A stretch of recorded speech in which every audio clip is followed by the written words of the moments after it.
Primera carta del apóstol Pedro, capítulo 2, versículo 9 al 12,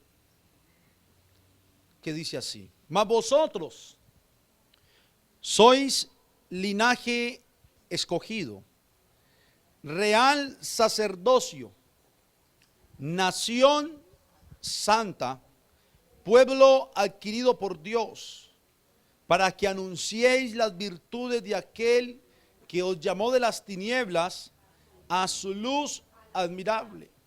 Vosotros, que en otro tiempo no erais pueblo, pero que ahora sois pueblo de Dios, que en otro tiempo no habíais alcanzado misericordia, pero ahora habéis alcanzado misericordia. Amados, yo ruego, versículo 11, como a extranjeros y peregrinos, que os abstengáis de los deseos carnales que batallan contra el alma, manteniendo buena vuestra manera de vivir entre los gentiles, para que en lo que murmuran de vosotros, como de malhechores, glorifiquen a Dios en el día de la visitación, al considerar vuestras buenas obras. Gloria al Señor Jesús. Quiero, hermanos, como en un término de lo que se ha venido enseñando acerca de la eclesía, la historia que hemos venido entregando de la iglesia, de la historia de la iglesia antigua, la iglesia primitiva, desde sus inicios, fundación o creación como tal, por el mismo Jesucristo como fundador de la iglesia, todo el libro de Hechos de los apóstoles que ya lo pudimos exponer aquí frente a ustedes, cada etapa de la iglesia. Había algo, hermanos, a lo que los apóstoles, la iglesia primitiva, sabían que se estaban enfrentando o se estaban acercando. Y era de que esa generación, la generación apostólica, la generación que recibió el llamado directo de parte de Jesús, ellos eran conscientes que su generación iba a desaparecer. Esa generación iba a desaparecer. Había una conciencia de que esa generación desaparecería. Por eso creo yo, hermanos, la continua insistencia y perseverancia de los apóstoles al escribir sus cartas, dando enseñanzas y guiados por el Espíritu Santo, para que la iglesia presente de aquel tiempo, pero también la iglesia que vendría después, aquellos que creerían, aquellos que se convertirían al evangelio años después, pudieran retomar a través de estos escritos sagrados, el día que se unificaran, aunque ellos no sabían que iba a haber un canon como lo que hoy tenemos. Ellos no pensarían que 300, 400 años después muchas de esas cartas iban a ser incluidas entre del libro sagrado llamado, que hoy conocemos, Biblia. Pero ellos sí sabían era que sus escritos venían inspirados por el Espíritu Santo de Dios y tenían un objetivo, y era llegar al corazón de los creyentes, al corazón de aquellos nuevos creyentes en los diferentes lugares que se habían convertido a Cristo. Tenían objetivo dar instrucciones a estos creyentes. Tenían objetivo exhortar a los creyentes en los diferentes lugares o diferentes iglesias que estaban ya constituidas. No solamente en Jerusalén donde empezó todo, sino que en toda la parte de Asia, en los inicios del ministerio de Pablo con Europa, con los filipenses, cuando empezó su viaje misionero, Roma, y como decía la escritura, hasta lo último de la tierra. Ellos eran conscientes de que hasta lo último de la tierra, aunque ellos, quién sabe qué idea hace 2000 años tenían de que era lo último de la tierra, ellos no podían ver lo último de la tierra como usted y yo lo vemos hoy día, porque hoy tenemos tecnología, la ciencia avanzó, Hoy conocemos cantidad de cosas que nos han mostrado del globo terráqueo, los diferentes países. Hoy con un solo clic en internet usted puede mirar mapas de otro continente, ciudades, acercarse con Google Maps y mirar hasta las calles. Ellos no. Ellos solo sabían de lo que había aledaño a sus territorios. Pero sí sabían que hasta lo último de la tierra, fuera el pueblo más recóndito que tuvieran ellos en mente, tenía que llegar la palabra del Señor y la instrucción que el Señor había dado. Y en medio de esto, tenían el conocimiento de que esa primera generación pasaría. ¿Y qué iba a pasar con la próxima generación? Hermanos, un predicador un día decía, y eso siempre me dejó impactado, porque él decía que en 4 generaciones se puede perder una identidad. En 4 generaciones. Porque la primera generación adquiere una identidad, adquiere una forma, una creencia, una postura. Se supone que esa generación se la pasa a la siguiente generación, y en lo que conserven, pues esa se la pasará a la tercera generación.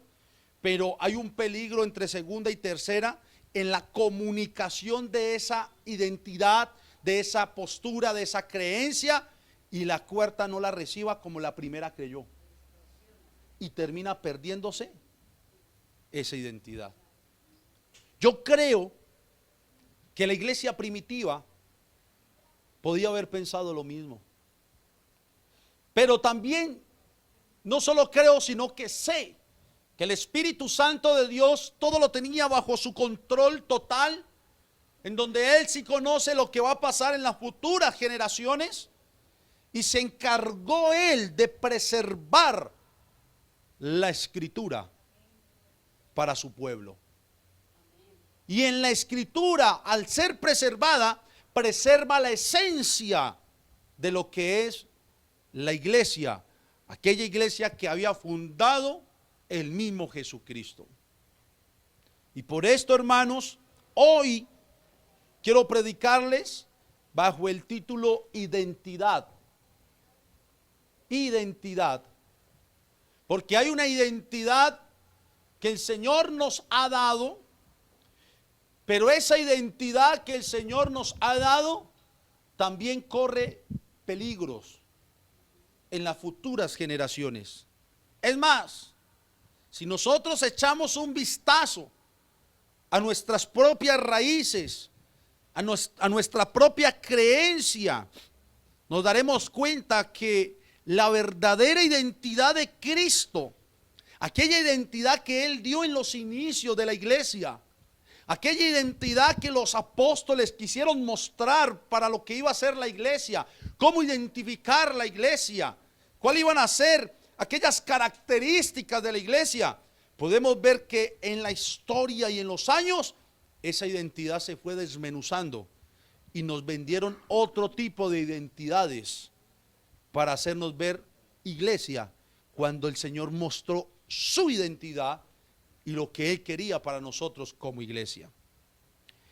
Cómo Él quería que nosotros nos identificáramos, cómo Él quería que a nosotros nos definieran, cómo Él quería que a nosotros nos vieran los del mundo, los de afuera. Entendiendo eso, hermanos, nos dio identidad. Y después conectaré en la historia que vengo dándoles lo que pasó en el segundo siglo, o siglo segundo, siglo tercero y siglo cuarto, que yo creo, hermanos, que ahí hubo un tambaleo de identidad. Hasta el concilio de Nicea en el 325, siglo cuarto. ¿Por qué? Porque hubo una mezcla de muchas cosas que se dieron en ese concilio, y se supone que 325 años que ya habían pasado, la iglesia debió haber preservado lo que Jesús les había enseñado cuando caminó en aquella tierra de Israel. Ahora piense, el último apóstol vivo que duró muchos años, ¿quién fue? Juan. Juan. Pero Juan no pasó al año 110, ni 115. Él muere antes del primer siglo, o antes de iniciar el segundo siglo. ¿Qué sucede con aquellos cristianos que continúan el proceso en el segundo siglo, en el tercer siglo? ¿Qué pasa con ellos?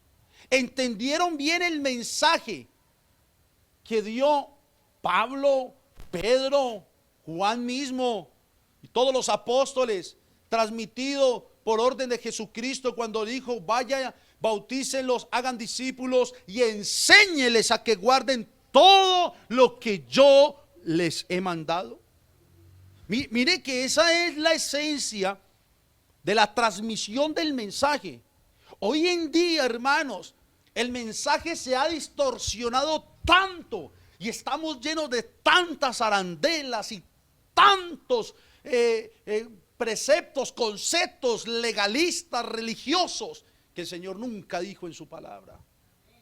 Pero nos los metieron a la fuerza, nos lo hicieron creer y eso se nos volvió parte de una identidad. La gran pregunta, y esta pregunta se la hacen los historiadores cuando estudian historia de la iglesia, y es el mensaje genuino de la iglesia primitiva del primer siglo, de los apóstoles que caminaron con Jesús. Ese mismo mensaje se conservó puro en esencia para el segundo, tercero, cuarto y de ahí en adelante de los siglos que vendrían. Esa es la gran pregunta, porque realmente se distorsionó el mensaje. En el siglo segundo comienza la era de los padres apostólicos, o lo que llaman la patrística, en donde son los que se supone que son sucesores de toda la era apostólica de los primeros o de los apóstoles que iniciaron en la era primitiva de la iglesia, el primer siglo. Y en esa era patrística ellos tenían que seguir llevando el mensaje que los primeros hablaron, que recibieron de Pedro, que recibieron de Pablo, que recibieron, o sea, es como el legado de la gran comisión. Se va entregando ese legado y digamos lo que es parte de la segunda generación. Pero estos del segundo siglo tenían que entregarle el legado ¿a quiénes? A los que vendrían para el tercer siglo, hasta el cuarto siglo, quinto siglo, sextos, y llevamos 21 siglos. Ahora pregúntese, en estos 21 siglos, hoy en pleno siglo 21, 12, hoy estamos mes 12, día 3 de diciembre del 2023, pleno siglo 21. ¿Será que tenemos la esencia genuina de lo que la iglesia primitiva quería enseñar como mensaje? ¿Será que estamos llevándonos o guiándonos bajo las pautas y las ordenanzas que Cristo mismo dio en su palabra? Pregúntese. La religión a nivel mundial, ¿será que está enseñando la verdad del evangelio como Cristo quería que se enseñara? ¿O qué es lo que se está enseñando hoy en día? Ahí es donde entran los peligros y lo que decía ese predicador: en 4 generaciones se pierde si no se hace algo. Y créanme, hermanos, que eso cuando yo lo entendí no me trajo nada de felicidad, sencillamente me trajo fue tristeza. ¿Y sabe por qué tristeza? Porque yo me puse a pensar, bueno, Señor, nosotros como iglesia, tú nos estás llevando a las raíces. Estamos saliendo de muchas cosas. ¿Usted no ve cómo Dios nos va depurando cada vez más? Muchas cosas que no eran, el Señor dice, esto es así, acomódelo. y nos está plantando otra vez en su inicio, o tomando el ejemplo inicial más bien. Pero hay muchas cosas que todavía tenemos, hermanos, que las vemos como, wow, es que esto lo que, y no, cosas que hombres en la historia pusieron, nos metieron, nos enseñaron, ideologías, pensamientos. Bueno, pero ¿a qué voy yo? Nosotros aquí estamos orando, clamando y luchando de una manera espiritual para que todo esto que Dios está permitiendo que sea posible en esta iglesia pueda continuar como legado en las futuras generaciones. Ahora, ¿qué va a pasar con esta identidad y lo que nos debe definir como hijos de Dios en el 2200 si el Señor no ha venido? ¿Dónde va a estar, si Dios así lo permite, y si Él no ha venido por la iglesia bíblica, fundamento apostólico como iglesia del Señor? ¿Qué estará viviendo en ese momento que ya ninguno de los que estamos aquí va a estar vivo? ¿Sí me estoy haciendo entender? Yo creo que eso pensaron ellos en la primera era. En la primera era. ¿Qué va a pasar? Y mire, y alguien podrá, no, pero pastor, eso 2200, estamos en el 2023. Para eso faltan 177 años. ¿Cierto? Esto está loco. Esto se va así, hermano. Si han pasado 2023 años, y mire, esos 173 años, y ninguno va a estar vivo. Pero lo que sí sabemos que es lo siguiente: si el Señor no ha venido, el mundo sigue su corriente y la iglesia tiene que estar predicando algo. La pregunta es, ¿qué va a estar predicando la iglesia en 200 años más adelante? ¿Qué legado se les está dejando? ¿Qué legado le estamos dejando a los hijos? Ahí es donde tenemos que entender. Y para poder entender esto y el legado, tenemos que tener clara la identidad. ¿Qué nos identifica? ¿Cuál es nuestra verdadera identidad como hijos de Dios? Y nunca perder de objetivo la era apostólica, la era primitiva, porque ahí están las bases de esta construcción. Las bases de esta construcción, las bases de esta iglesia, no es cuando pudimos lograr la personería jurídica para INFA, no. Esos son trámites que se tuvieron que hacer. La base verdadera de esta iglesia está aquí, en la palabra, en los hechos apostólicos y en especial en Jesucristo, que es la piedra que sostiene todo.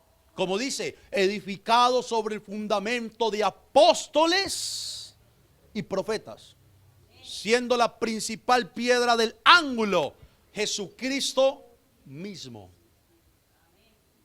Vea, hermanos, de verdad, hermana Carmenza, hermano Miguel, ¿qué va a pasar en 100 años?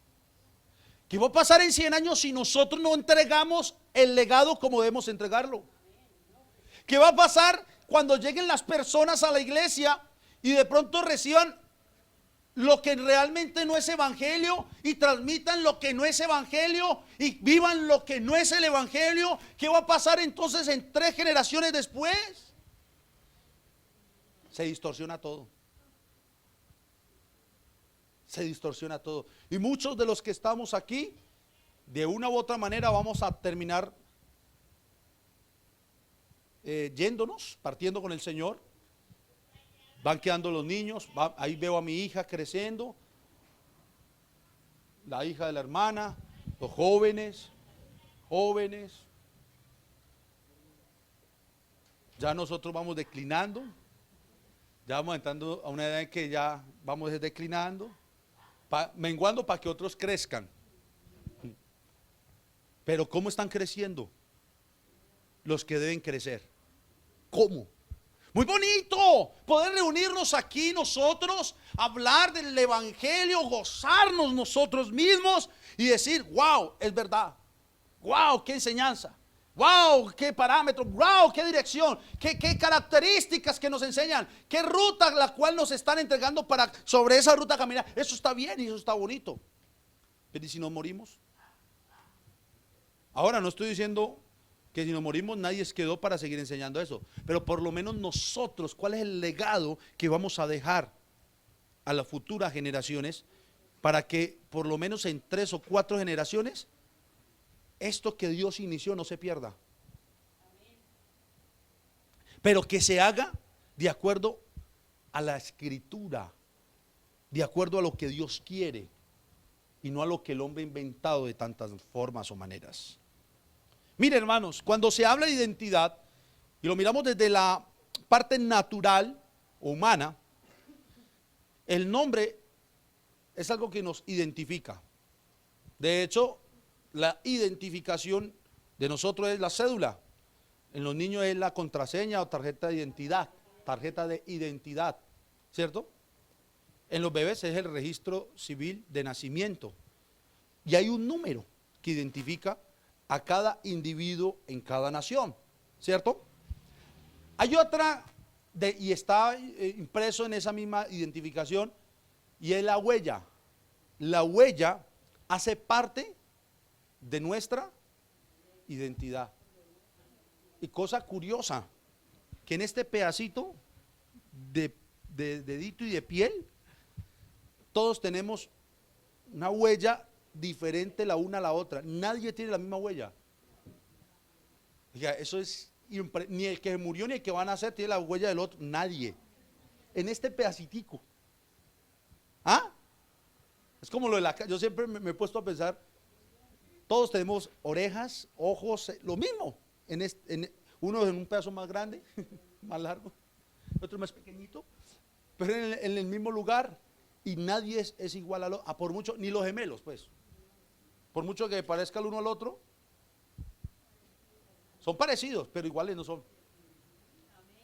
Entonces la huella hace parte de la identidad de nosotros, hablándolo humanamente, en una nación, en nuestro país. El ADN. El ADN, alguien cometió un crimen y si dejó por ahí sangre, con eso lo identifican. ¿Quién es? ¿Quién estuvo ahí? ¿Quién cometió el crimen? O sea que estos son características que identifican a una persona en el ámbito natural, ¿cierto? Y son únicas de la persona. La huella es única. Bueno, el nombre, hay quienes se pueden llamar como uno se llame y hasta en los apellidos, porque ya ahí se sale de control eso de los nombres. Pero como tal las huellas y el ADN único de nosotros, ¿cierto? Resulta que como hijos de Dios también tenemos una identidad única. Y no le voy a hablar como una vez un pastor hablaba, dijo que y sacó una cédula y dijo que el primer número era un 1 y que uno Dios. No. Eso sí, no. Pero sí le voy a decir que Dios nos dio una identidad única. Y esa identidad única es única, ¿sabe por qué? Porque todos nosotros nos debemos identificar es en Cristo Jesús. Recuerde que Él es la primicia de los que hemos de resucitar, dice la Escritura.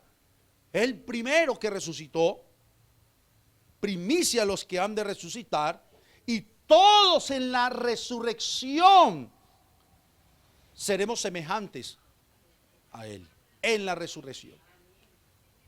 Pero ahora mientras vivamos en este cuerpo, y por la primera resurrección que es la espiritual, cuando nos hizo nacer de nuevo por el Espíritu, a todos sus hijos el Señor les dio identidad única, ya que Él es único. Él es el único Dios, no hay más. Y a nosotros nos dio una única identidad, y esa identidad es Jesucristo mismo, nuestra identidad, como para que nadie pelee. Imagínense. Y aquí hablo, hermanos, de la gran distorsión que ha habido a través de muchos años en muchos movimientos. Porque, hermano Gallardo, para muchos en la iglesia, o en algunas iglesias, no todas, ¿qué es lo que los identifica como hijos de Dios? La ropa. ¿Cierto? Para otros, ¿qué los identifica como hijos de Dios, hermana Jamie? El cabello. Oiga, ese es el cabello. Otros, los aretes. Otros que carguen la Biblia bajo el brazo. Otros, un rótulo. Ah, no, es que si son de allá, sí. Pero si son de allá, no, ojo con eso. Cantidad de cosas que han sacado a través de los años como si fuera la identidad del cristiano, cuando la Biblia por ningún lado nos enseña de esa manera que esa es la identidad del cristiano. El cristiano se identifica y se debe identificar y debe tener una identidad clara, pero es en Cristo Jesús. Porque todos fuimos incorporados al cuerpo, el cuerpo de Cristo. Y en Él solo somos uno. Por eso digo que ahí dejaríamos tanta pelea, tanta bobada. Ya lo demás, hay que saber que la Biblia enseña que hay buena conducta, que hay buenas directrices para uno moverse en ellas. La Biblia es nuestra guía para todo lo demás. Pero nuestra identidad, imagínenla el cabello. Hay en lugares que la mujer no se puede cortar el cabello, ni las puntas siquiera. Porque sería, y dirían allá, hijas del diablo. Usarían ese término. En otros lugares no pueden usar pantalones, porque le dirían hijas del diablo. Y hay predicadores hoy en día hablando de eso, que lo único que eso trae es división en las iglesias, o división en la mente de una persona, y lo único que hace es que no llegue a la iglesia. Y la Biblia dice que el tropiezo debe ser Cristo, y este mismo texto de Pedro está hablando que deben tropezar en la roca, pero no tropezar en cuestiones de modas o cosas que el Señor no. Por eso digo, hermanos, que desde el primer momento en que el Señor funda la iglesia, la era primitiva, hasta hoy, pleno siglo XXI, tantas cosas que han distorsionado la esencia de lo que es la iglesia de Cristo. Tantas cosas. Otros, si no son de un rótulo determinado, no es iglesia. Como si la identidad no la diera el rótulo o el nombre de una institución.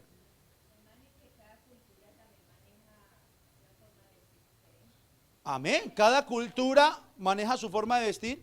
Y mire, hay algo que los misioneros deben estudiar o estudian cuando van a hacer misiones, y es la transculturización. Entender la cultura del pueblo al cual van a dirigirse, o la ciudad o el país en donde van a ir. Pero ¿sabe cuál es el problema? Que a veces la religión lo que está haciendo es que vayan a otros países, a otras culturas, y no le cambien. Bueno, no, quitemos la palabra cambiar, porque es que nosotros no tenemos que cambiarle nada a nadie. No le lleven el evangelio como tal, sino que les llevan son costumbres de una organización, modas de una iglesia o una organización, y pretenden que de esa manera ya recibieron el evangelio. Porque se dice, esa es la identidad. Y no. Por ahí alguien decía el sencillo mensaje del evangelio. Y aquí en el evangelio y en la escritura, sencillamente está escrito lo que nosotros somos como hijos de Dios y lo que nos identifica como hijos de Dios. O yo le digo algo, un arete echa a perder a una hermana. No hablo del hombre, porque es que el hombre no usa aretes. Los aretes se los hicieron para las mujeres. Son zarcillos de adornos para las damas, no para los hombres. Entonces no menciono de hombre. Pero un arete, un pendiente, va a llevar a la condenación a una mujer. No, de verdad, preguntémonos. Un pantalón va a llevar a la condenación a una mujer. Entonces ya comienza, pero pastores, coles, ¿qué apretar? Ey, ya hay otros principios bíblicos que deben enseñar: decoro, pudor, modestia. Esos ya son otros principios que, vuelvo y digo, dentro de la guía se enseñan. Pero, hermano, es más, la Biblia dice, ninguna condenación hay para los que están en Cristo Jesús. Los que no andan conforme a la carne, sino conforme al Espíritu. Y si no hay ninguna condenación, es ninguna condenación. Entonces, la identidad de la iglesia o de los hijos de Dios no la definen todas estas cosas que durante años las han querido entregar como si fueran la identidad del cristiano, para que sean diferentes, para que nos vean diferentes al mundo. Yo aquella le decía a alguien, por allá estábamos comiendo con mi esposa y evangelicé a unas personas que precisamente nos contaron un testimonio garrafal de otras personas que iban a la iglesia. Ellos llegaron a esta iglesia con ellos y lo veían como ángeles, pero después comenzaron a ver situaciones en estas personas que iban a la iglesia, y los nuevos pues decían, pero ¿qué pasa? ¿Esto es la iglesia? Y terminaron decepcionados al punto que no querían saber nada más de iglesia. Dios nos dio la oportunidad, con mi esposa empezamos a hablarles poco a poco. Yo voy como y ¡pam!, les doy un hachazo suavecito y me voy calladito. Sí, así llevamos con mi esposa. Yo voy paso a paso, pero ya en el último paso, ese paso fue más largo. Y ahí esa gente, ¿sabe qué dijeron, hermano? Me dijeron, me tiene confundido, porque fue tanta la cuestión que vivieron, que habían vuelto a la religión católica y que habían dicho, dejemos que nos hablen allá y sintámonos tranquilos y no queremos nada más. Realmente no han entendido. Eso no han entendido. Pero mire, y cuando terminé de hablar, que es que no, y le dice el hombre a la mujer que es que, amor, nosotros queriendo como otra vez buscar la espiritualidad, y otra vez quedamos más confundidos porque entendieron que estaban desorientadísimos y quedamos de seguir charlando. Y entonces pues se dieron cuenta que yo era pastor de una iglesia, pero les hablé algo, porque me dijeron de las ropas, me hablaron de eso, de las ropas de la mujer, yo le decía, eso es un error grande, porque, o sea, que si yo salgo ahorita a la calle así, el pastor José David, porque va así, y si más rato me pongo mi sudadera, un buzo, una gorra, me gusta andar en gorra, los que por aquí me ven en gorra mucho, entonces ya no es el pastor José David porque ya está en gorra, porque ya está en buzo. ¿Será que estos trapos definen lo que soy? Ahora, para cada ocasión, hay un momento y un momento para cada ocasión. Y yo debo saber cómo me visto para cada ocasión. ¿Cierto? Pero en cualquiera que sea la ocasión, siempre van a ver al pastor José ahí vestido adecuadamente. ¿Entienden? Con decoro, pudor y modestia. Pero eso no define lo que soy. Hermanas, la identidad suya no la define la tela. Porque hay quienes tienen una tela muy larga y con bastante pecado oculto. ¿Y eso para qué? No.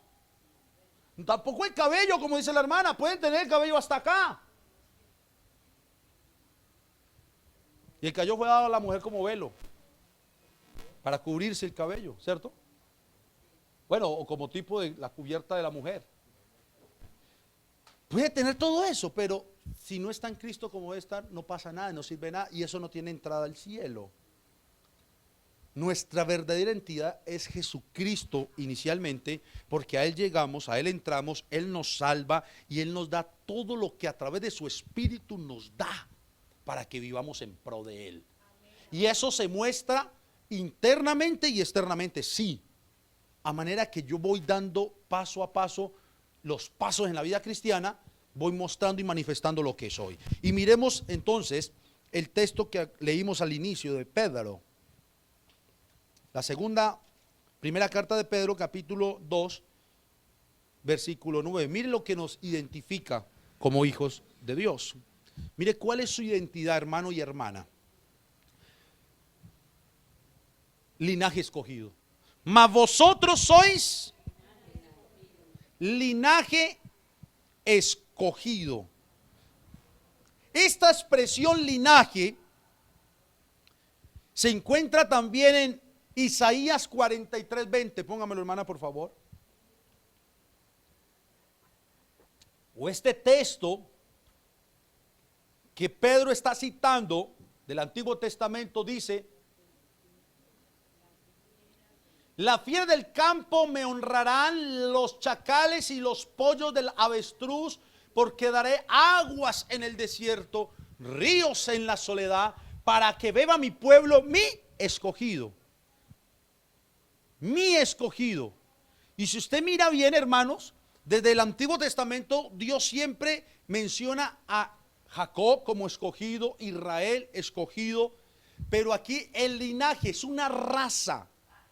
O sea, si usted hace la conexión desde el protoevangelio, Génesis capítulo 3, versículo 15, en donde se da la promesa de la derrota que iba a tener la serpiente con la simiente de la mujer, de ahí usted va a ver una línea genealógica de donde viene el Salvador, de donde viene el Mesías, de donde viene la simiente salvadora, el cual es Cristo, y de dónde se va a sacar el linaje, como esa raza que Dios quería para sí, a través de su pueblo. Dios se encargó de escoger a un pueblo. Primero hace una promesa en Génesis 3:15. Y a partir de Set, hermano de Caín, después de haber muerto Abel por manos de su propio hermano, de ahí viene la descendencia de la cual vendría la simiente salvadora. Comienzan a nacer todos los que hoy conocemos como patriarcas: Abraham, Isaac y Jacob. A Jacob Dios le cambia el nombre por Israel, y de Israel hace una nación, hace su pueblo y hace un linaje, el cual él mismo había escogido para sí. Su pueblo, su linaje, lo suyo. La palabra linaje denota la descendencia de un ancestro común, y por eso se puede traducir como raza. Por eso hablo de raza. De ahí vendría todo lo que iba a ser su pueblo a partir de Jacob en adelante, y todo lo que él quería hacer con su pueblo. Mire, si usted mira bien qué hacía Dios con Israel, le daba órdenes, mandamientos al pueblo de Israel, lo cuidaba para que no se mezclara con otros pueblos. ¿Sabe por qué los mandaba a ayunar? ¿Por qué era el ayuno?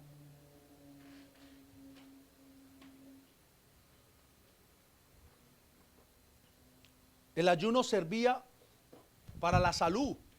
De hecho, sirve para la salud. Ayunar es salud. Claro, nosotros ya todo lo vimos de manera espiritual. Pero el Señor cuida del pueblo hasta con esos detalles. Lo de las comidas, los alimentos, la contaminación. Claro. El hombre, el prepucio, circuncidarlo. ¿Por qué cree que lo circuncidaba? Claro, hay un pacto, pero ¿por qué? Salud. Si algo puede ver usted en Dios con su pueblo escogido, Israel, era que cuidaba al pueblo y tenía un propósito con el pueblo para lo que a futuro quería hacer con el pueblo. Pero sabemos de la desobediencia de Israel, sabemos del pecado que había sido introducido en el mundo, sabemos de cómo el pueblo se desviaba a un lado y otro, y Dios los llamaba, y Dios los enjuiciaba, y Dios los volvía a llamar, y Dios volvía a mandar profetas. Pero en medio de todo esto dice también la palabra: a los suyos vino su creación, y los suyos, su pueblo, el linaje que había escogido, no le recibieron, lo rechazaron. Venía quien podía darle la verdadera identidad. Y el pueblo, aquel pueblo escogido, mi siervo eres tú, Jacob, escogido desde los confines de la tierra. Lo escogió, lo rechazaron. Mas a los que le recibieron, los que creen en su nombre, les dio potestad, derecho, poder, autoridad de ser hechos hijos de Dios. Y en ese término, hermanos, o en ese sentido, es que ahora nosotros los creyentes formamos una misma raza. Por decirlo así, la raza cristiana. La raza cristiana. Digámoslo de esa manera. Por eso ahora nos identifica un mismo ser, Jesucristo. Puede ser usted flaco, alto, gordo, bajito, mueco, con todos los dientes, orejón, no orejón, narizona, no importa. Eso no nos va a identificar en la iglesia. Lo que te identifica a ti y lo que me identifica a mí es Cristo el Señor. Porque hay algo en particular que tenemos todos, y es que todos hemos creído. Y los que creímos en su nombre nos dio potestad de ser hechos. Ahora somos hijos de Dios y coherederos de la gracia. Ay, yo soy de IFA, Iglesia Bíblica Fundamento. Claro, ahí es donde usted se reúne, es la organización aquí en esta tierra con una personería jurídica. Pero usted lo debe identificar, es Jesucristo. Jesucristo. Claro, hermano, ame, quiera la congregación, es el lugar, y yo les decía, tenemos deberes, responsabilidades, pero ame más a Cristo. ¿Qué es el problema? Que hoy en día han amado más los rótulos, las organizaciones, que a Cristo. Y en la era primitiva, que ya pasamos hace rato por ahí en la enseñanza, nunca vimos cómo se llamaba la iglesia, así como hoy nos llamamos Iglesia Bíblica Fundamento Apostólico. No, eran los del camino, los del nombre, los que reunían en las casas. Aleluya. El comentarista Edmund Hibbert dice lo siguiente al respecto, abro comillas: este término describe a los cristianos como un pueblo unido por su herencia común a través del nuevo nacimiento. Mire, dice este comentarista, por causa de este nuevo nacimiento, esta nueva raza trasciende todas las distinciones naturales de ancestros, lenguajes o cultura. Qué buen comentario a lo que estamos hablando. Puede ser chino, africano, japonés, europeo, estadounidense, colombiano o de cualquier continente o país de este mundo. Pero si hemos creído, puede ser israelita. Es más, el israelita, para poder tener identidad hoy en día, debe y tiene que estar unido a Cristo. Hermanos, porque muchos dicen, no, Israel está esperando la promesa. Hermanos, deje el cuento. La promesa vino y la promesa era Jesús. Les enviaré un Salvador. Promesa. Y ellos no la aceptaron. A los suyos vino y los suyos no le recibieron. La promesa vino, hermanos. Ellos no entendieron el día de su visitación. Ellos no la aceptaron. Por eso ahora ellos deben ser adheridos también al cuerpo de Cristo, como la iglesia misma, para ser iglesia en Cristo. Ya no es, ay, vamos a hacer entonces el pueblo Israel. No, si lo podemos llamar así, el Israel espiritual es la iglesia. Para que lo entienda. Pastor, ¿y entonces cómo se salvan los judíos? De esa manera. De esa manera. Pastor, ¿y no dice la Biblia que allá pongan la cabeza y van? Hermano, la Biblia dice, y Pablo lo repitió en Romanos capítulo 10, capítulo 11, capítulo 12, hablándole a los mismos judíos que ellos debían creer para ser injertados e insertados en el cuerpo de Cristo.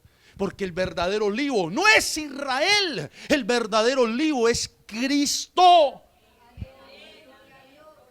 Por eso muchos hoy día quieren ser israelitas y no se han dado cuenta que tienen que ser hijos de Dios en Cristo Jesús.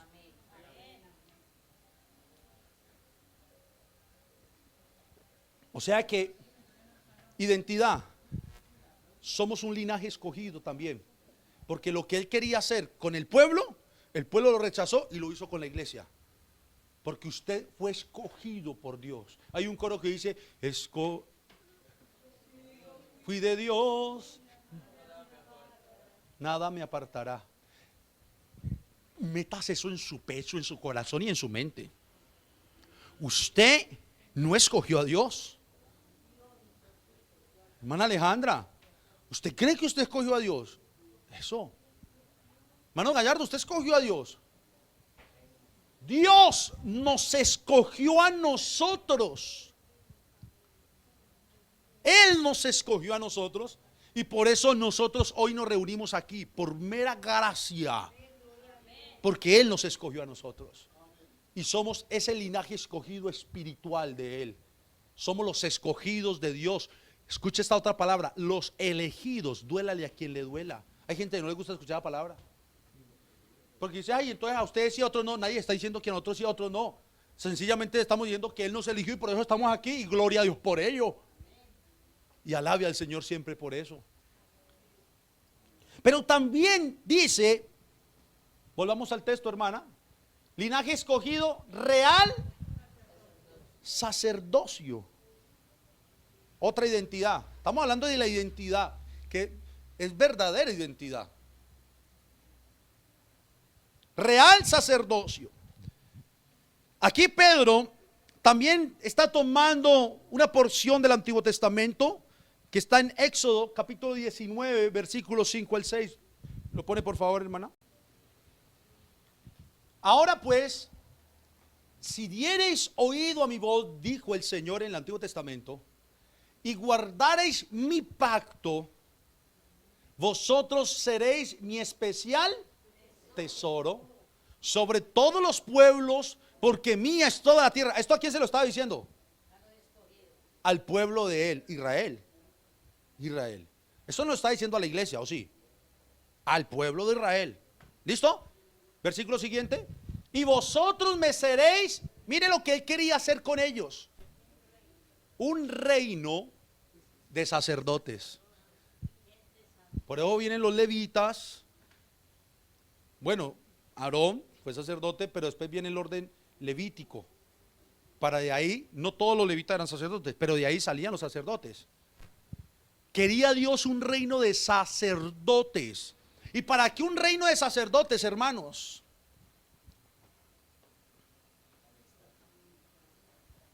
Para la ministración. Un reino de sacerdotes para la ministración. ¿De qué? Del pueblo. Ministrarle al pueblo la ley de Dios, los mandamientos y las ordenanzas de Dios. Para que fueran los intermediarios entre Dios y los hombres. Para que fueran los que ofrecían los sacrificios. Mire, van a ser un reino, dice, de sacerdotes y gente santa. Y estas palabras, estas son las palabras que dirás a los hijos de Israel. ¿Sí ve que esto era para el pueblo? Esto era para el pueblo. Pero ahora Pedro le está diciendo a la iglesia, en esto que estamos diciendo, que él quiere que estas palabras se queden en la historia. Y vaya que se quedaron en la historia. Y después de 2023 años las seguimos escuchando, las seguimos predicando en las iglesias o en los púlpitos. Y le está diciendo a la iglesia como tal, ustedes ahora son un linaje escogido, pero también son un real sacerdocio. Eso es lo que hizo con la iglesia. Mire, él quería hacer eso con el pueblo de Israel, pero ¿lo pudo terminar o llevar a cabo hasta el final como quería el Señor? En este momento hay sacerdotes sobre toda la tierra. Físicos como tal, no. Del pueblo de él, porque hoy muchos que sacerdotes y la religión, pero del pueblo de él. De hecho, ya hace 8 días estuvimos hablando de la destrucción del templo, ¿se acuerdan? Cómo el templo fue destruido, y si no hay templo, ¿dónde están los sacerdotes? Y en este momento solo se habla de judíos por la tribu de Judá. ¿Dónde están los levitas? Bueno, como no los hay físicos, el Señor se encargó de hacerlos espiritual. Cuando Cristo vino a nuestra vida, nos hizo sacerdotes para Él. ¿Y sabe por qué? Porque es la única manera de que usted y yo podamos ministrar continuamente ante la presencia de Dios e interceder no solo por nuestra alma, sino también por la de los demás. Eso es la iglesia, un real sacerdocio. Y ese es el verdadero sentido que el Señor nos dio como sacerdocio. Mire lo que dice en la misma carta, el capítulo 2, versículo 5 de Pedro. Vosotros también, le está hablando a la iglesia, como piedras vivas, se edificados como casa espiritual. Mire que lo manda al sentido espiritual. Casa espiritual y sacerdocio santo. Y ahí dice, ¿para qué? Para ofrecer sacrificios espirituales. Ahora yo no tengo que traer un becerro y degollarlo aquí. Esto es espiritual. Por eso dice el Señor que Él no quiere sacrificios que nosotros le daríamos, sino corazones que a la obediencia. Dice, porque el Señor prefiere, ¿cómo dice el texto? La obediencia. Aman más la obediencia que los muchos sacrificios que nosotros podríamos dar. ¿Sí ve? Y aquí está diciendo que somos sacerdotes para ofrecer sacrificios espirituales, y esos sacrificios espirituales deben ser aceptables a Dios, y siempre por medio de Jesucristo, que es el que nos dio la identidad. Por ahí pasamos y ofrecemos el sacrificio espiritual. Pero real sacerdocio, o sea, reyes y sacerdotes. Iglesia, le pregunto, ¿ustedes se consideran reyes? Amén. ¿Y dónde está tu corona? ¿Dónde está la corona? Mire que no es físico, no es natural, es espiritual. En la carta a los Hebreos vemos que Cristo fue quien inauguró el nuevo sacerdocio según el orden de Melquisedec. En Hebreos 7 dice que él es que este Melquisedec es rey de Salem y sacerdote al mismo tiempo. Rey y sacerdote al mismo tiempo. O sea que Jesús ejerció ambos oficios. Como rey, Él es el rey de reyes y señor de señores. Pero como sacerdote, según el orden de Melquisedec, y sumo sacerdote, para ofrecer sacrificios por todos nosotros una vez y para siempre. Y todos estos privilegios nos los entregó a los creyentes. Al mismo tiempo nos hizo, como virtud que tenemos, reyes y sacerdotes para Dios.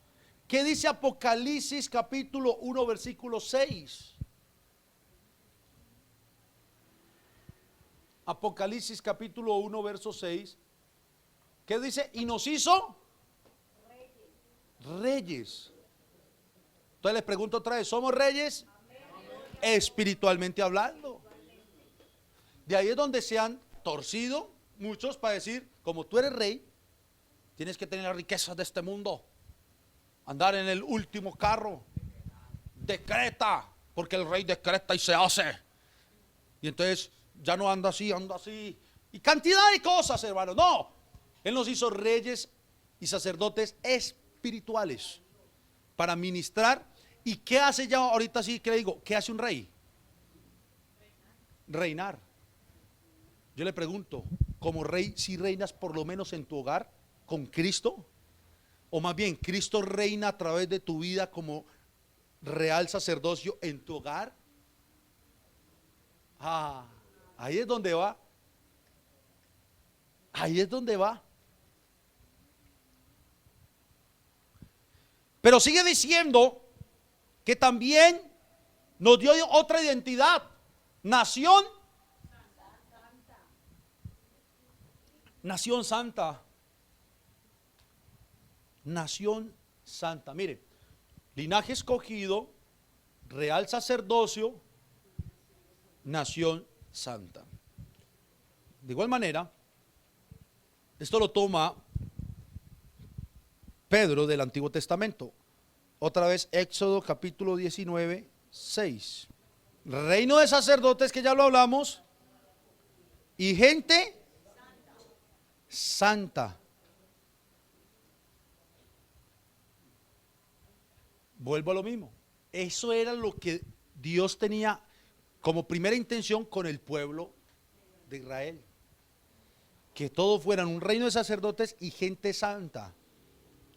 Pero eso es lo que Él termina haciendo con la iglesia. Aquellos que no solo son pueblo de Israel, sino todos aquellos que han creído en Él. Él nos hizo a nosotros una nación santa. Y la Biblia dice, y está escrito también en el Antiguo Testamento: sé santos porque yo soy santo. Y esto debe identificar al creyente. Mire, más que todo ese tipo de situaciones y arandelas, más que todas esas situaciones y arandelas que hoy nos quieren poner, otra de esas identidades que sí deben ser muy manifiestas y visibles en la vida del creyente es la santidad. Y la santidad no es una opción. No es si yo quiero ser santo. Tampoco es una obligación. El Señor manda: sean santos porque yo soy santo. Pero la santidad es una naturaleza de un hijo de Dios. O es parte de la naturaleza del hijo de Dios. Porque si fuera obligación, pues yo me tengo que obligar a mí mismo a ser santo. Hágame el favor. ¿Y cómo me obligo a mí mismo a ser santo? Eso es lo que pasa hoy en día a veces en el mundo. Que hay personas que están en el mundo y hay cristianos que quieren traerlo y decir: vea, sea un santo. Y los quieren obligar. ¿Y cómo? No son capaces. ¿Y por qué no son capaces de ser santos? Aún queriendo. Hay gente que quiere ser santa, hermanos, pero no son capaces. ¿Por qué no son capaces? Porque si la divinidad de Cristo, o Cristo mismo a través de su Espíritu, no está morando en el creyente y no ha venido para darle un nuevo nacimiento, por ende no tiene la naturaleza de Cristo o la nueva naturaleza. Y si no tiene la nueva naturaleza, ¿cómo podrá dar santidad si la santidad solo le pertenece a Dios? Dios es santo por naturaleza. Por ende, ¿qué es lo que el mundo da? O el hombre en el mundo, por naturaleza, ¿qué es lo que da? Pecado. ¿Obligue usted al hombre a pecar? No tiene que obligarlo. El ser humano peca por naturaleza. No lo condenemos, porque es una naturaleza que está en el ser humano. Pero hay que predicarles el Evangelio de Jesucristo para que el Señor, si les hace oír su voz, puedan venir en pro de Jesucristo, su naturaleza cambie, y en medio del cambio de la naturaleza, pues van a empezar a dar expresión de santidad, manifestación de santidad, vida en santidad, aunque cometamos muchos errores. Porque seguimos cometiendo errores porque estamos aquí en un plano terrenal. Seguimos teniendo necesidad porque estamos en un plano terrenal. Pero somos santos cometiendo errores. Qué cosa tan tremenda, ¿no? Y un día dije una palabra: pecadores justificados. Imperfectos siendo perfeccionados por el Dios perfecto. ¿Ah? Y eso solo lo hace el Señor. El mundo puede tener su sistema de pensamiento, nosotros tenemos el nuestro. Ellos tienen su sistema de valores y costumbres, nosotros tenemos los nuestros. Hay una diferencia. La eficacia de la iglesia como tal, precisamente radica en esto, hermanos, en que nuestra identidad con Cristo es de una nación santa, una iglesia santa. O sea, por mucho que estemos en esta tierra, no debemos mezclarnos ya con las cosas de esta tierra, aunque caminemos en esta tierra. Porque la palabra santo significa apartado de, para, separado del mundo para Cristo. Mire, otra más. ¿Y quién hizo eso? Cristo mismo. ¿O alguien se pudo separar a sí mismo del mundo? Ahí sí también en el mundo fue hasta que la muerte lo separe. ¿Sí sabían? ¿Sí sabían que en el mundo fue hasta que la muerte los separe o nos separe? Nadie pudo desligarse en el mundo del mundo y del pecado, así como hoy en día la gente se separa, ¿no? No, yo me quiero ir porque no me gustó tal cosa. Entonces nadie pudo decir en el mundo, yo me voy de ti mundo, te dejo a un lado mundo porque no me gustó como eres mundo pecador, chao. No, no, no hay capacidad, no se puede aunque se quiera. Vea, créame, hay gente que quiere, no puede. Si Jesús no viene y lo hace, el hombre no puede. El hombre no puede. Por eso digo, hasta que la muerte los separe. Y un día nos apareció el Señor en nuestro camino y vino con la palabra que mata, pero que también da vida. Y mató a ese viejo hombre.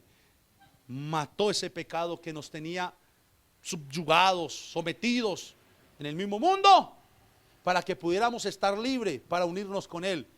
Pero como si fuera poco eso, Él era el desposado de Israel, la novia, y Él no iba a faltar a lo que Él mismo dice en su palabra, que aborrece el divorcio. ¿Y sabe qué hizo?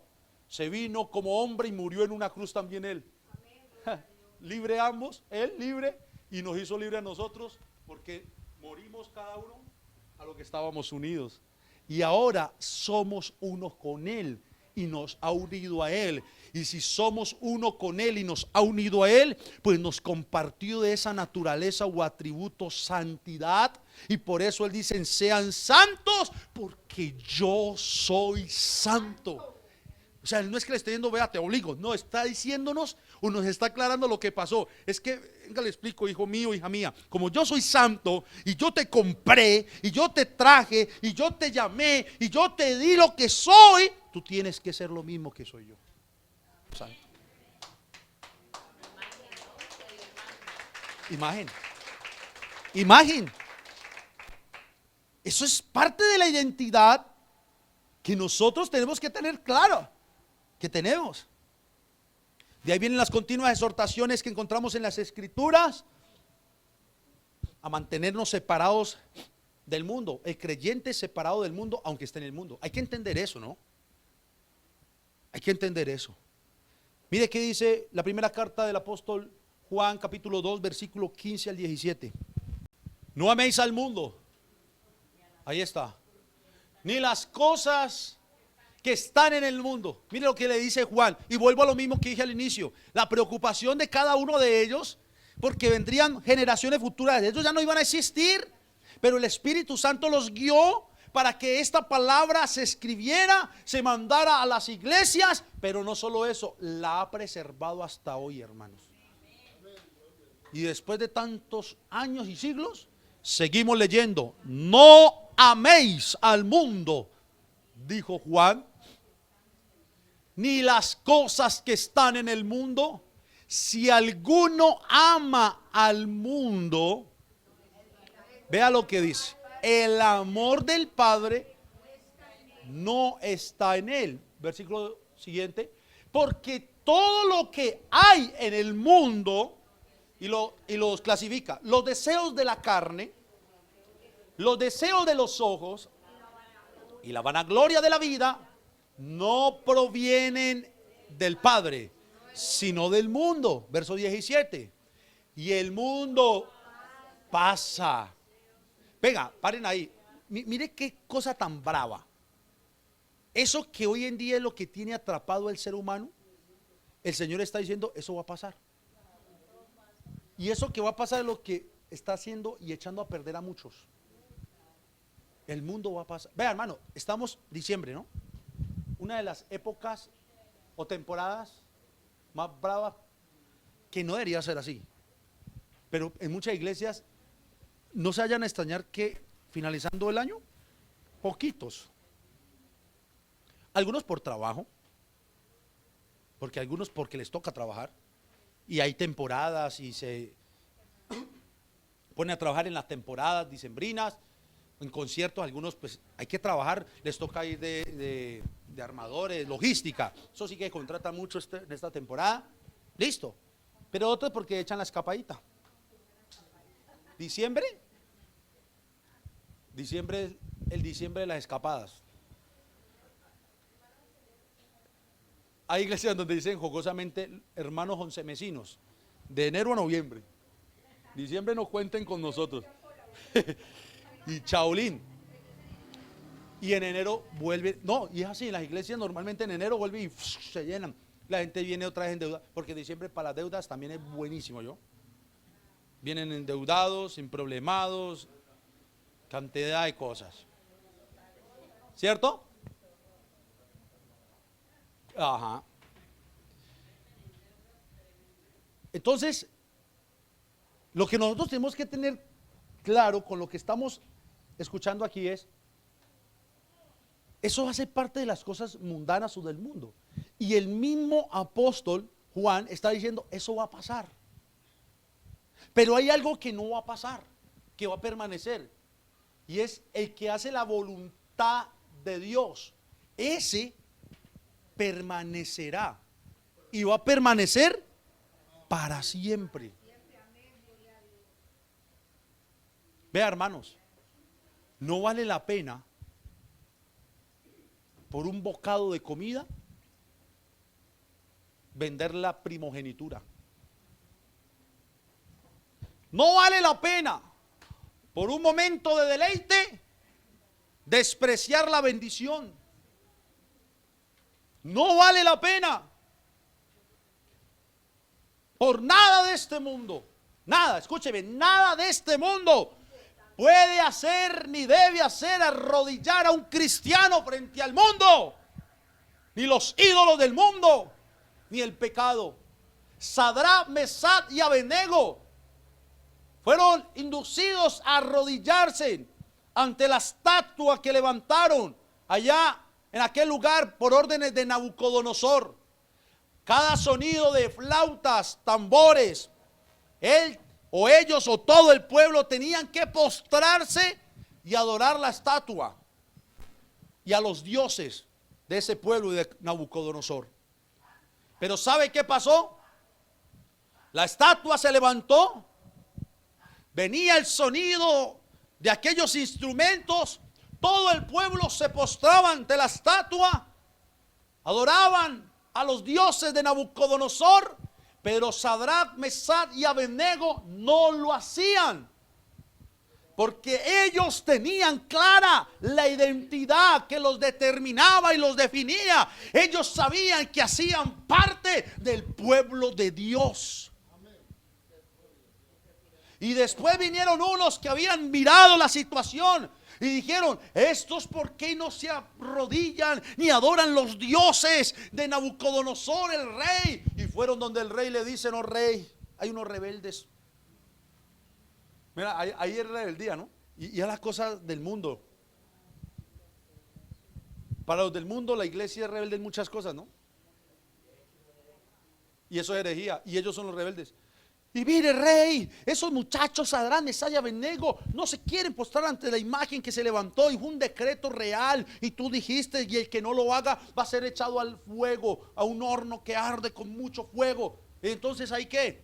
Y el rey dijo, pues si es así, toca enviarlos al horno de fuego. Y fueron y le dijeron, vea muchachos, el rey ha decretado esta orden y ustedes deben cumplirla. Entonces, ahora va a sonar la bocina. Si suena la bocina y no se arrodillan ante la estatua del rey y ante sus dioses y los adoran, van a ser echados al fuego. Y comienzan a sonar las bocinas y mirándolos. Y Sadrach, Mesach y Abednego así, a ver qué va a pasar. Y no se arrodillaron. Y entonces ellos dicen, vea rey, nuestro Dios tiene el poder de librarnos del horno del fuego y de tus manos. Pero aquí viene la otra palabra. Hermana, póngame por favor Daniel capítulo 3, versículo 14. Es verdad, Sadrach, Mesach y Abednego, que vosotros no honráis a mi Dios, ni adoráis la estatua de oro que he levantado. Verso 15. Ahora pues estáis dispuestos para que al oír el son de la bocina, de la flauta, del tamboril, del arpa, del salterio, de la zampoña y de todo instrumento de música, os postréis y adoréis la estatua que he hecho? Porque si no la adorareis, en la misma hora seréis echados en medio de un horno de fuego ardiendo. Y mire lo que le pregunta: ¿y qué Dios será aquel que os libre de mis manos? Y mire lo que Sadrach, Mesach y Abednego dicen. Respondieron al rey Nabucodonosor diciendo: no es necesario que te respondamos sobre ese asunto. ¿Cuál? Que Dios te librará de mi mano. Sigue diciendo: he aquí nuestro Dios, identidad. Ellos sabían cuál era su Dios. Usted y yo tenemos que saber cuál es nuestro Dios. He aquí que nuestro Dios, a quien servimos, puede. ¿Qué palabra? No dice tiene, que es lo que hoy en día decretan. Dios tiene que sanarme, Dios tiene que darme, Dios tiene que hacer. ¿Tiene? No, nosotros tenemos que morirnos. Dios no tiene que dar nada. No, de verdad. Dios puede librarnos del horno de fuego ardiendo, y de tu mano, oh rey, nos librará. Espere ahí, hermana. Este versículo lo amo. Que sigue. Porque esto corrobora todo lo que le venimos enseñando a ustedes. Sí, versículo siguiente. Y si no, respire, deténgase y analice. No me la. Y si no.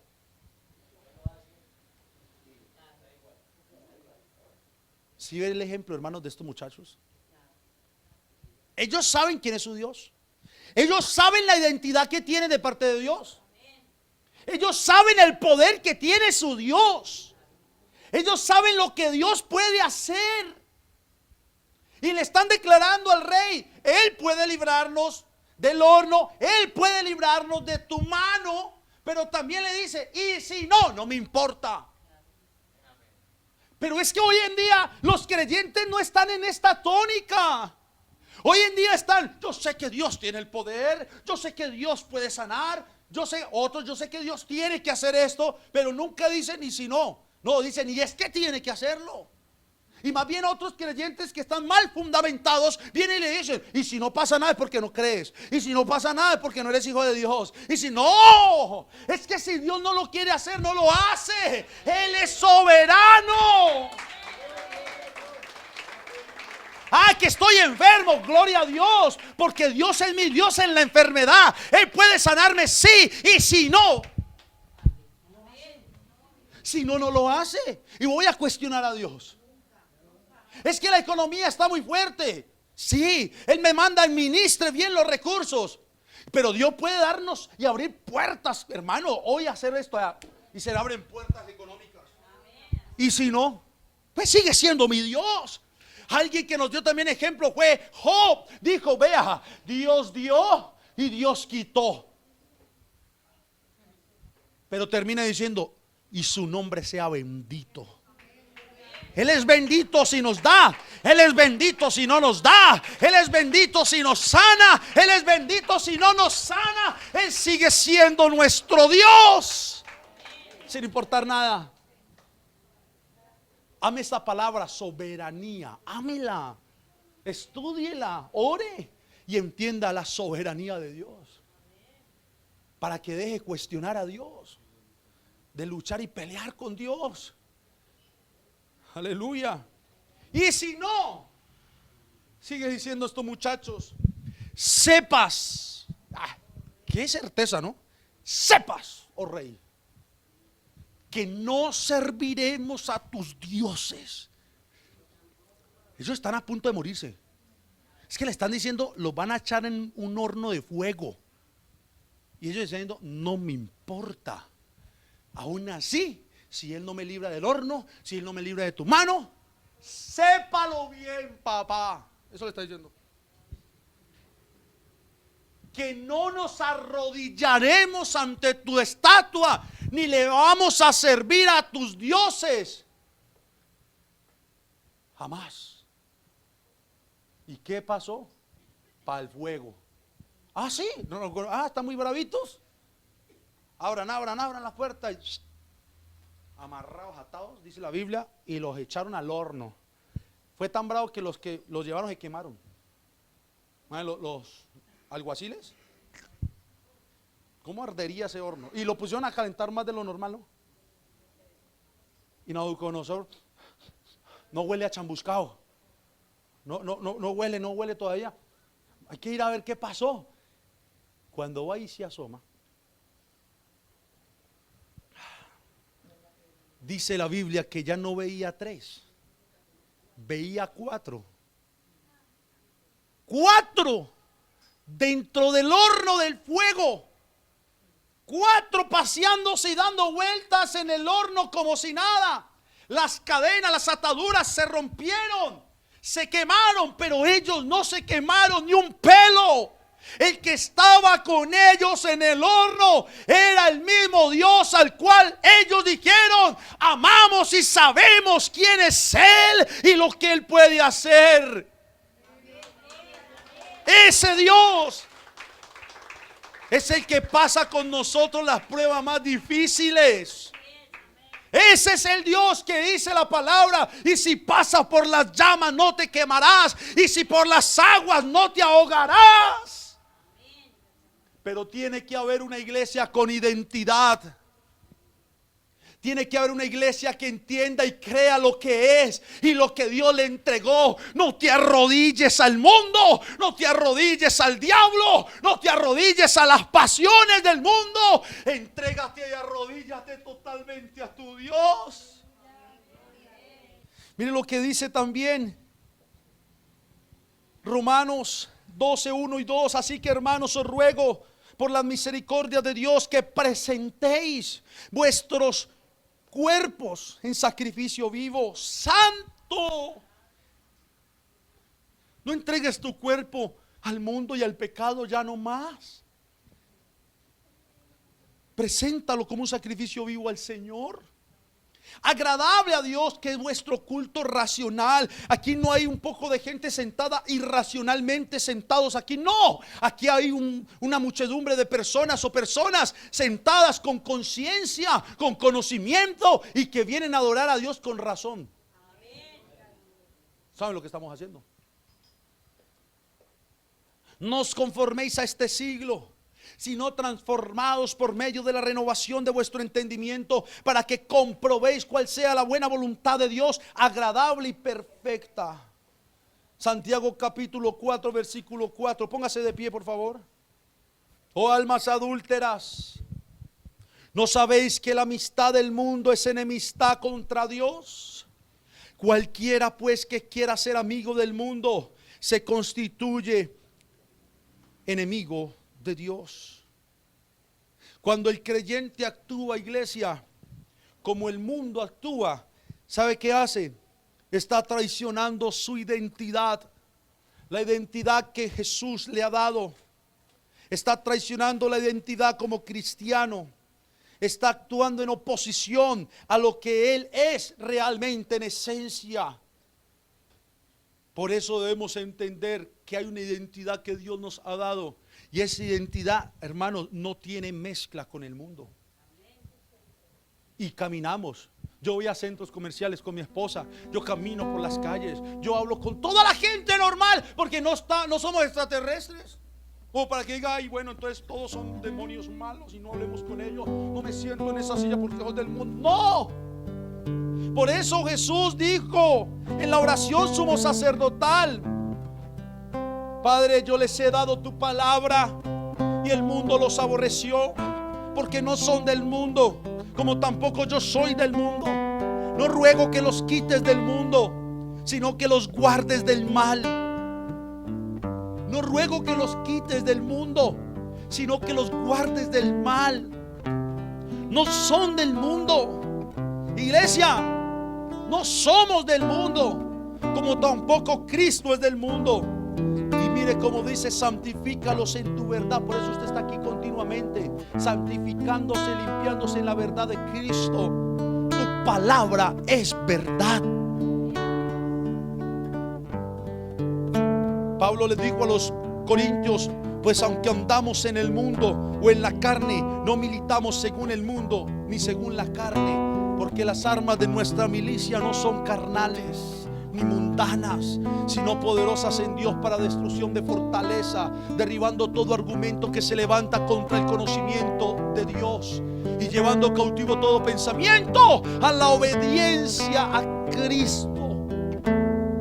Iglesia, tu identidad es Jesús, y eso es lo que tenemos que preservar, porque los apóstoles en la Escritura lo preservaron en sus cartas, guiados por el Espíritu. Pero la historia ha dañado la identidad. No son ropas, no son costumbres, no son nombres de instituciones. Es Cristo, es Jesús, tu identidad. Es con Jesús que te identificas. Eres un pueblo que Él escogió. Eres un real sacerdocio. Eres una nación santa, para que anunciemos las virtudes de aquel que nos llamó de las tinieblas a su luz admirable. Vamos a orar. Gracias, Señor Jesús. Gracias porque tú nos diste identidad a través de Cristo.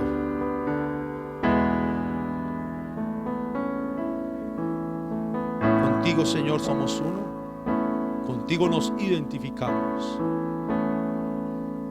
Ayúdanos, Señor. Ayúdanos a siempre donde estemos identificarnos como tal. En nuestra casa, en nuestro trabajo, en la calle, con los amigos, con la familia. Ayúdanos, Señor, porque seguimos caminando en este mundo plano terrenal. Pero así como tú, Señor Jesús, lo hiciste y dijiste cuando estuviste en esta tierra, hoy toda la iglesia lo repite: guárdanos del mal. Guárdanos del mal. En el nombre de Jesús. Amén.